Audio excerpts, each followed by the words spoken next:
حضرت ابو ذر غفاری رضی اللہ تعالیٰ عنہ سے روایت ہے کہ رسول اللہ صلی اللہ علیہ وسلم نے فرمایا کہ خواب میں میرے پاس میرے رب کا ایک آنے والا فرشتہ آیا۔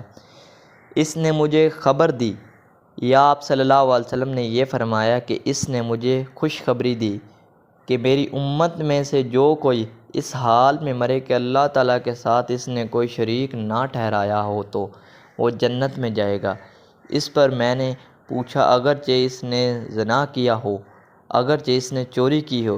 تو رسول اللہ صلی اللہ علیہ وسلم نے فرمایا کہ ہاں، اگرچہ زنا کیا ہو، اگرچہ چوری کی ہو۔ صحیح بخاری حدیث نمبر 1237۔ حضرت براء بن عازب رضی اللہ تعالیٰ عنہ سے روایت ہے کہ ہمیں نبی کریم صلی اللہ علیہ وسلم نے 7 کاموں کا حکم دیا اور 7 کاموں سے روکا۔ ہمیں آپ صلی اللہ علیہ وسلم نے حکم دیا جنازے کے ساتھ چلنے، مریض کی مزاج پرسی، دعوت قبول کرنے، مظلوم کی مدد کرنے کا، قسم پوری کرنے کا، سلام کا جواب دینے کا، چھینک پر یرحمک اللہ کہنے کا۔ اور آپ صلی اللہ علیہ وسلم نے ہمیں منع کیا تھا چاندی کے برتن استعمال میں لانے سے، سونے کی انگوٹھی پہننے سے، ریشم اور دیاج کے کپڑوں کے پہننے سے، کسی سے استبرق سے۔ صحیح بخاری حدیث نمبر 1239۔